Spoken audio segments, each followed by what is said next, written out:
أعوذ بالله من الشيطان الرجيم. بسم الله الرحمن الرحيم. وما أبرئ نفسي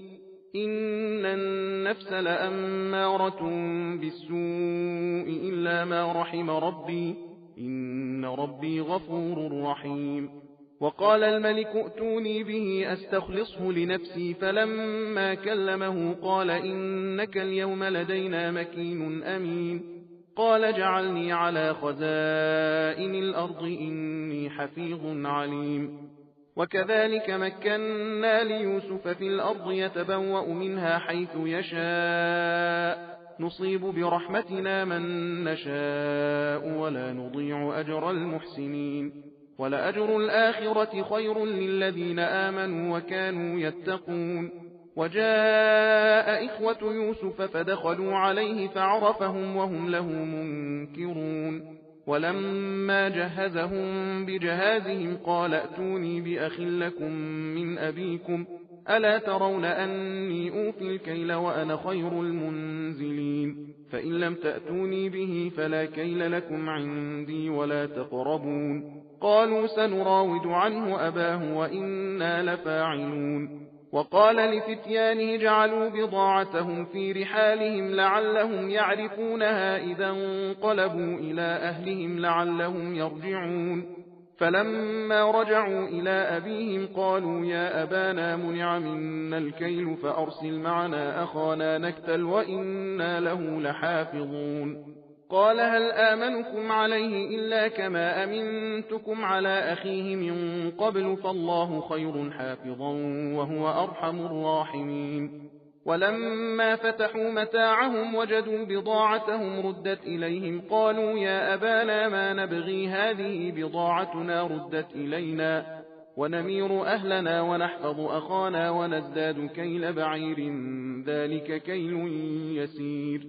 قال لن أرسله معكم حتى تؤتون موثقا من الله لتأتونني به إلا أن يحاط بكم. فلما آتوه موثقهم قال الله على ما نقول وكيل. وقال يا بني لا تدخلوا من باب واحد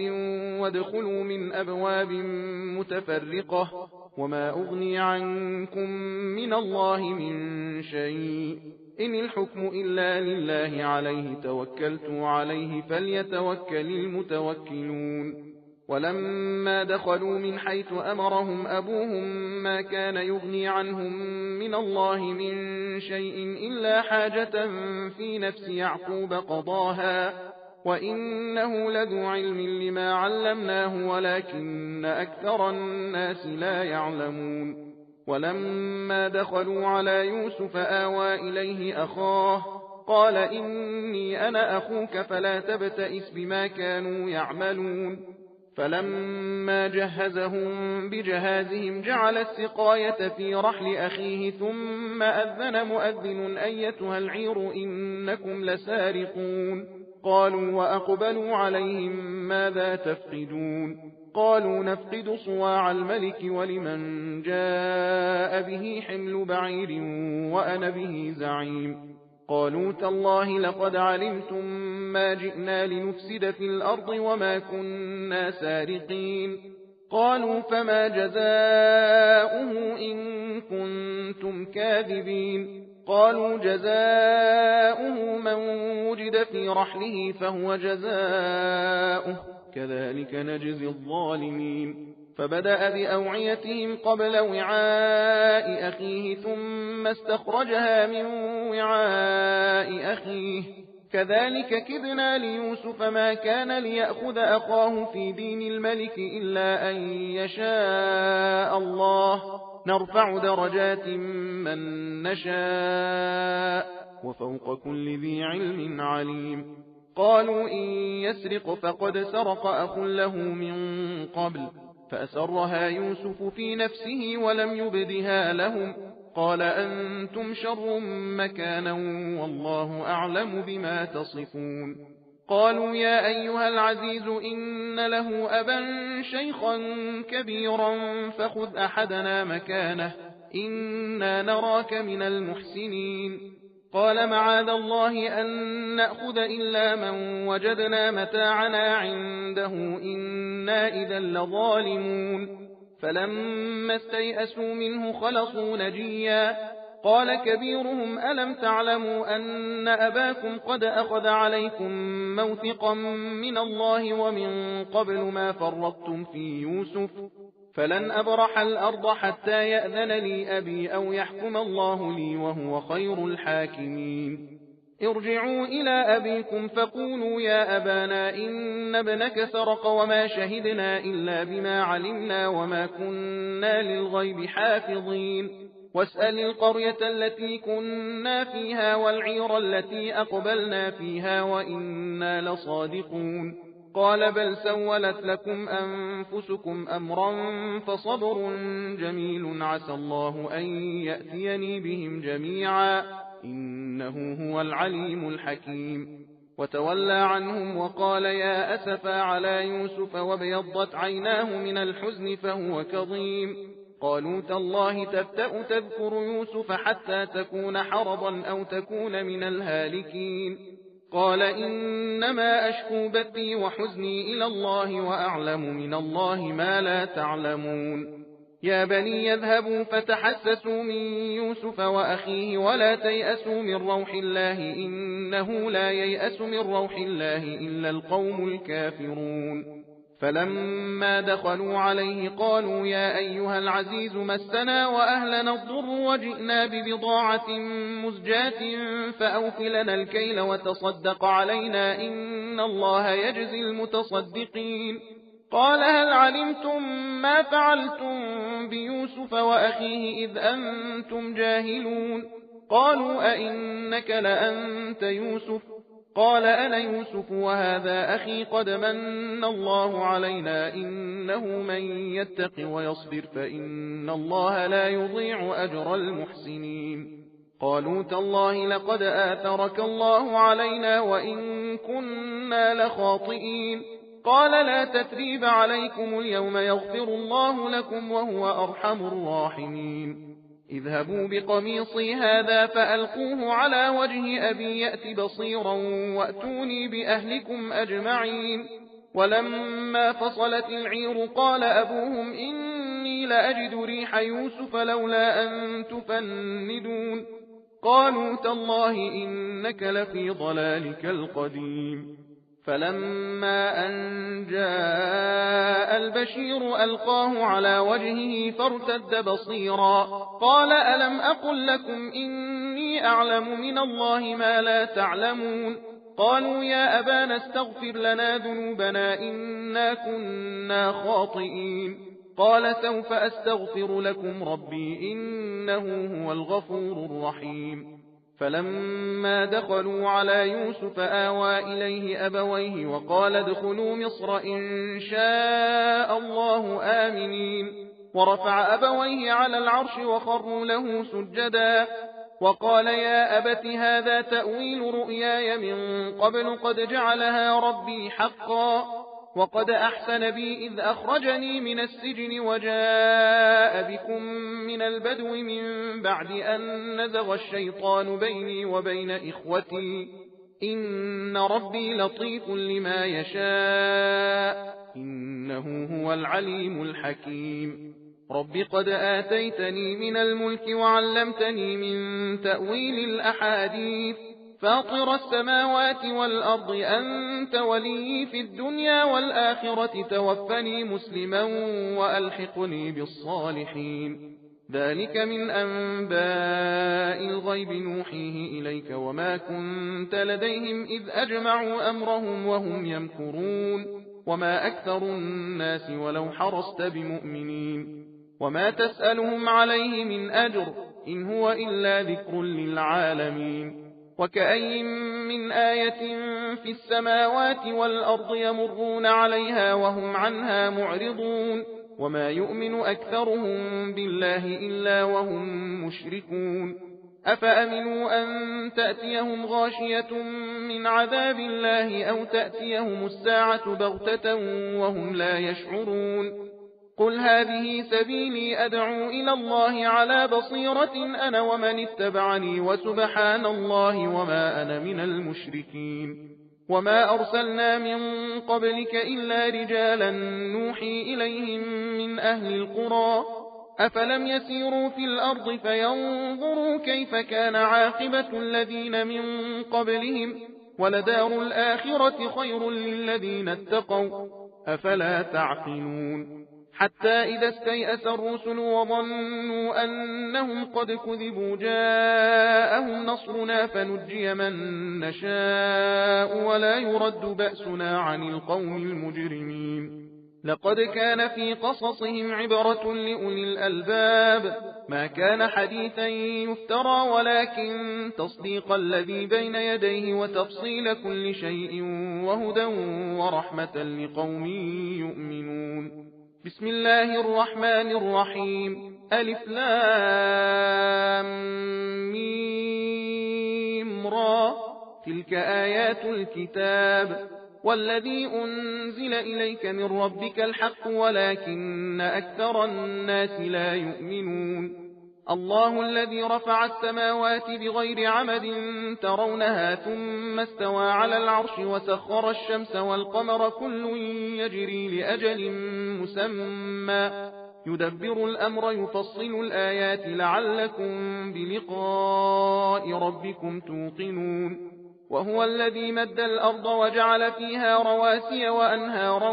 ومن كل الثمرات جعل فيها زوجين اثنين يغشي الليل النهار إن في ذلك لآيات لقوم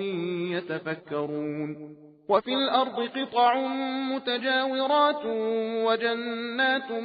من أعناب وزرع ونخيل صنوان وغير صنوان يسقى بماء واحد ونفضل بعضها على بعض في الأكل إن في ذلك لآيات لقوم يعقلون وإن تعجب فعجب قولهم أئذا كنا ترابا أئنا لفي خلق جديد أولئك الذين كفروا بربهم وأولئك الأغلال في أعناقهم وأولئك أصحاب النار هم فيها خالدون ويستعجلونك بالسيئة قبل الحسنة وقد خلت من قبلهم المثلات وإن ربك لذو مغفرة للناس على ظلمهم وإن ربك لشديد العقاب ويقول الذين كفروا لولا أنزل عليه آية من ربه إنما أنت منذر ولكل قوم هاد الله يعلم ما تحمل كل أنثى وما تغيض الأرحام وما تزداد وكل شيء عنده بمقدار عالم الغيب والشهادة الكبير المتعال سواء منكم من أسر القول ومن جهر به ومن هو مستخف بالليل وسارب بالنهار له معقبات من بين يديه ومن خلفه يحفظونه من أمر الله إن الله لا يغير ما بقوم حتى يغيروا ما بأنفسهم وإذا أراد الله بقوم سوءا فلا مرد له وما لهم من دونه من وال هو الذي يريكم البرق خوفا وطمعا وينشئ السحاب الثقال ويسبح الرعد بحمده والملائكة من خيفته ويرسل الصواعق فيصيب بها من يشاء وهم يجادلون في الله وهو شديد المحال له دعوة الحق والذين يدعون من دونه لا يستجيبون لهم بشيء إلا كباسط كفيه إلى الماء ليبلغ فاه وما هو ببالغه وما دعاء الكافرين إلا في ضلال ولله يسجد من في السماوات والأرض طوعا وكرها وظلالهم بالغدو والآصال قل من رب السماوات والأرض قل الله قل أفاتخذتم من دونه أولياء لا يملكون لأنفسهم نفعا ولا ضرا قل هل يستوي الأعمى والبصير أم هل تستوي الظلمات والنور أم جعلوا لله شركاء خلقوا كخلقه فتشابه الخلق عليهم قل الله خالق كل شيء وهو الواحد القهار أنزل من السماء ماء فسالت أودية بقدرها فاحتمل السيل زبدا رابيا ومما يوقدون عليه في النار ابتغاء حلية أو متاع زبد مثله كذلك يضرب الله الحق والباطل فأما الزبد فيذهب جفاء وأما ما ينفع الناس فيمكث في الأرض كذلك يضرب الله الأمثال للذين استجابوا لربهم الحسنى والذين لم يستجيبوا له لو أن لهم ما في الأرض جميعا ومثله معه لافتدوا به أولئك لهم سوء الحساب ومأواهم جهنم وبئس المهاد أفمن يعلم أنما أنزل إليك من ربك الحق كمن هو أعمى إنما يتذكر أولو الألباب الذين يوفون بعهد الله ولا ينقضون الميثاق والذين يصلون ما أمر الله به أن يوصل ويخشون ربهم ويخافون سوء الحساب والذين صبروا ابتغاء وجه ربهم وأقاموا الصلاة وأنفقوا مما رزقناهم سرا وعلانية ويدرؤون بالحسنة السيئة أولئك لهم عقبى الدار جنات عدن يدخلونها ومن صلح من آبائهم وأزواجهم وذرياتهم والملائكة يدخلون عليهم من كل باب سلام عليكم بما صبرتم فنعم عقبى الدار والذين ينقضون عهد الله من بعد ميثاقه ويقطعون ما أمر الله به أن يوصل ويفسدون في الأرض أولئك لهم اللعنة ولهم سوء الدار الله يبسط الرزق لمن يشاء ويقدر وفرحوا بالحياة الدنيا وما الحياة الدنيا في الآخرة إلا متاع ويقول الذين كفروا لولا أنزل عليه آية من ربه قل إن الله يضل من يشاء ويهدي إليه من أناب الذين آمنوا وتطمئن قلوبهم بذكر الله ألا بذكر الله تطمئن القلوب الذين آمنوا وعملوا الصالحات طوبى لهم وحسن مآب كذلك أرسلناك في أمة قد خلت من قبلها لتتلو عليهم الذي أوحينا إليك وهم يكفرون بالرحمن قل هو ربي لا إله إلا هو عليه توكلت وإليه متاب ولو أن قرآنا سيرت به الجبال أو قطعت به الأرض أو كلم به الموتى بل لله الأمر جميعا أفلم ييأس الذين آمنوا أن لو يشاء الله لهدى الناس جميعا ولا يزال الذين كفروا تصيبهم بما صنعوا قارعة أو تحل قريبا من دارهم حتى يأتي وعد الله إن الله لا يخلف الميعاد ولقد استهزئ برسل من قبلك فأمليت للذين كفروا ثم أخذتهم فكيف كان عقاب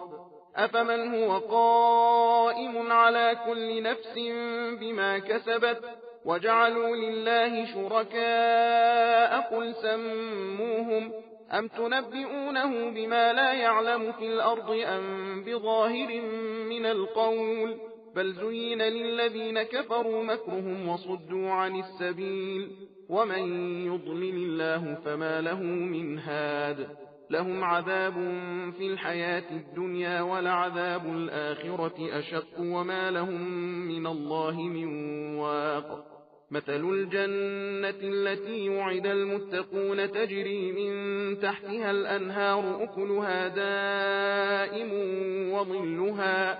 تلك عقبى الذين اتقوا وعقبى الكافرين النار والذين آتيناهم الكتاب يفرحون بما أنزل إليك ومن الأحزاب من ينكر بعضه قل إنما أمرت أن أعبد الله ولا أشرك به إليه أدعو وإليه مآب وكذلك أنزلناه حكما عربيا ولئن اتبعت أهواءهم بعدما جاءك من العلم ما لك من الله من ولي ولا واق ولقد أرسلنا رسلا من قبلك وجعلنا لهم أزواجا وذرية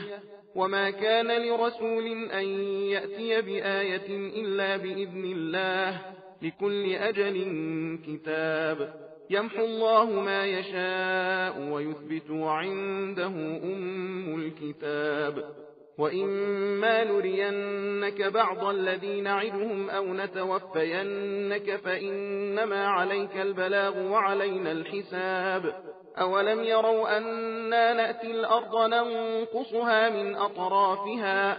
والله يحكم لا معقب لحكمه وهو سريع الحساب وقد مكر الذين من قبلهم فلله المكر جميعا يعلم ما تكسب كل نفس وسيعلم الكفار لمن عقب الدار ويقول الذين كفروا لست مرسلا قل كفى بالله شهيدا بيني وبينكم ومن عنده علم الكتاب بسم الله الرحمن الرحيم ألف لام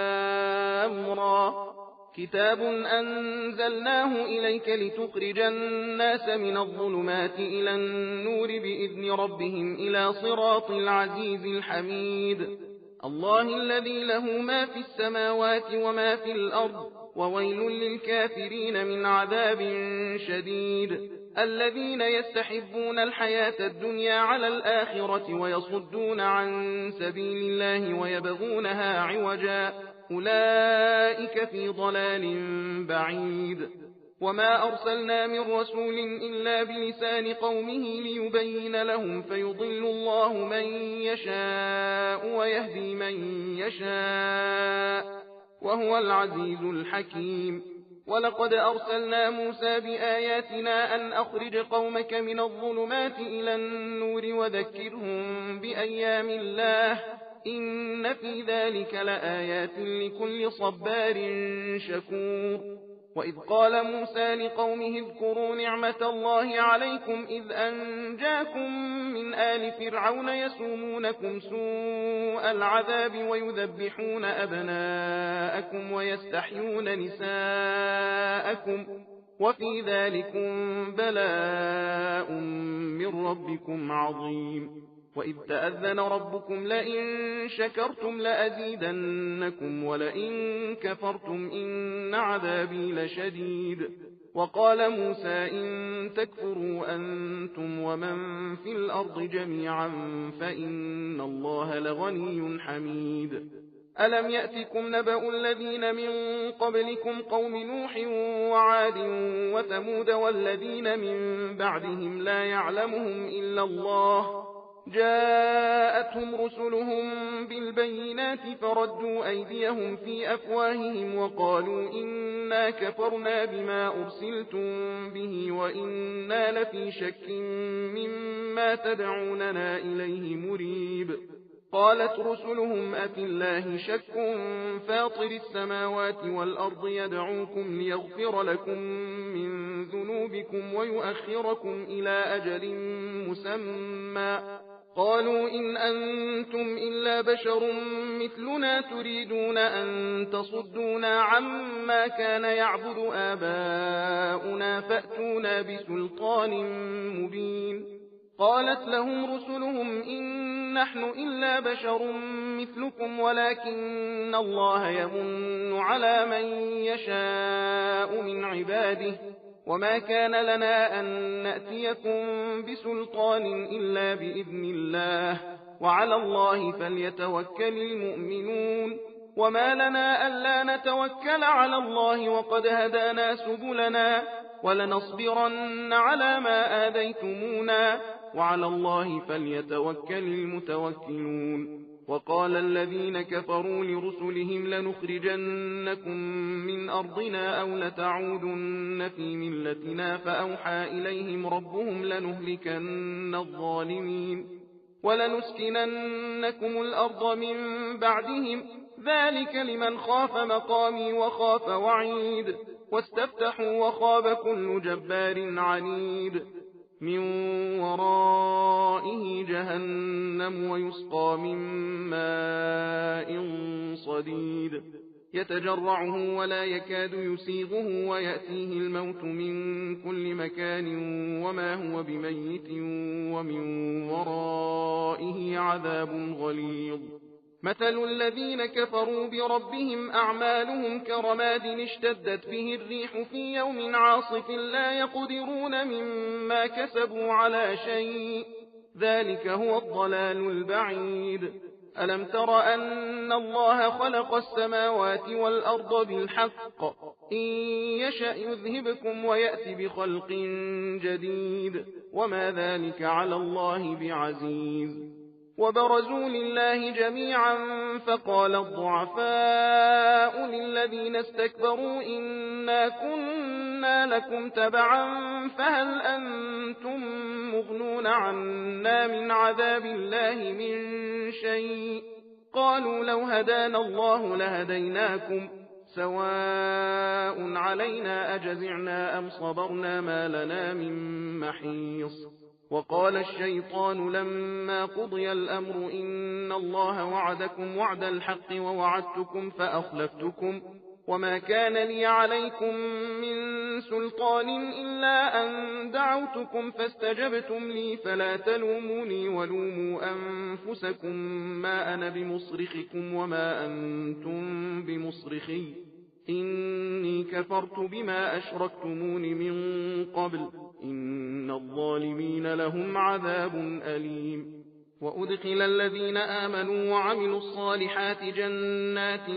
تجري من تحتها الأنهار خالدين فيها بإذن ربهم تحيتهم فيها سلام. ألم تر كيف ضرب الله مثلا كلمة طيبة كشجرة طيبة أصلها ثابت وفرعها في السماء تؤتي أكلها كل حين بإذن ربها ويضرب الله الأمثال للناس لعلهم يتذكرون. ومثل كلمة خبيثة كشجرة خبيثة اجتثت من فوق الأرض ما لها من قرار يثبت الله الذين آمنوا بالقول الثابت في الحياة الدنيا وفي الآخرة ويضل الله الظالمين ويفعل الله ما يشاء. ألم تر إلى الذين بدلوا نعمة الله كفرا وأحلوا قومهم دار البوار جهنم يصلونها وبئس القرار وجعلوا لله أندادا ليضلوا عن سبيله قل تمتعوا فإن مصيركم إلى النار. قل لعبادي الذين آمنوا يقيموا الصلاة وينفقوا مما رزقناهم سرا وعلانية من قبل أن يأتي يوم لا بيع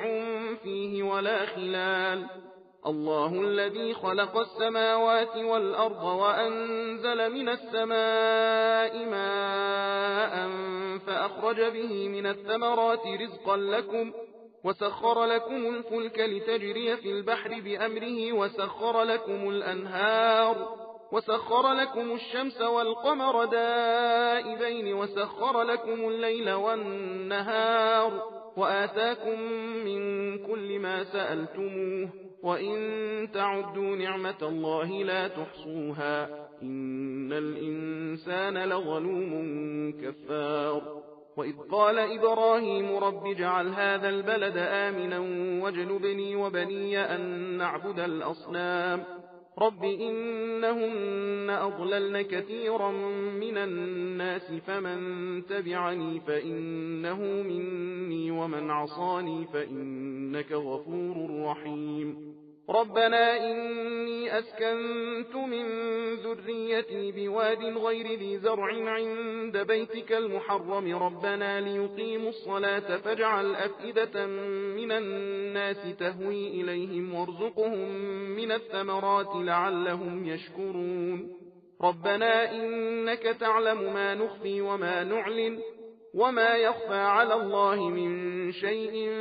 في الأرض ولا في السماء الحمد لله الذي وهب لي على الكبر إسماعيل وإسحاق إن ربي لسميع الدعاء رب اجعلني مقيم الصلاة ومن ذريتي ربنا وتقبل دعاء ربنا اغفر لي ولوالدي وللمؤمنين يوم يقوم الحساب ولا تحسبن الله غافلا عما يعمل الظالمون إنما يؤخرهم ليوم تشخص فيه الأبصار مهطعين مقنعي رؤوسهم لا يرتد إليهم طرفهم وأفئدتهم هواء وأنذر الناس يوم يأتيهم العذاب فيقول الذين ظلموا ربنا أخرنا إلى أجل قريب نجب دعوتك ونتبع الرسل أولم تكونوا أقسمتم من قبل ما لكم من زوال وسكنتم في مساكن الذين ظلموا أنفسهم وتبين لكم كيف فعلنا بهم وضربنا لكم الأمثال وقد مكروا مكرهم وعند الله مكرهم وإن كان مكرهم لتزول منه الجبال فلا تحسبن الله مخلف وعده رسله إن الله عزيز ذو انتقام يوم تبدل الأرض غير الأرض والسماوات وبرزوا لله الواحد القهار وترى المجرمين يومئذ مقرنين في الأصفاد سرابيلهم من قطران وتغشى وجوههم النار ليجزي الله كل نفس ما كسبت إن الله سريع الحساب هذا بلاغ للناس ولينذروا به وليعلموا أنما هو إله واحد وليذكر أولو الألباب صدق الله العلي العظيم إنا هديناه السبيل إما شاكرا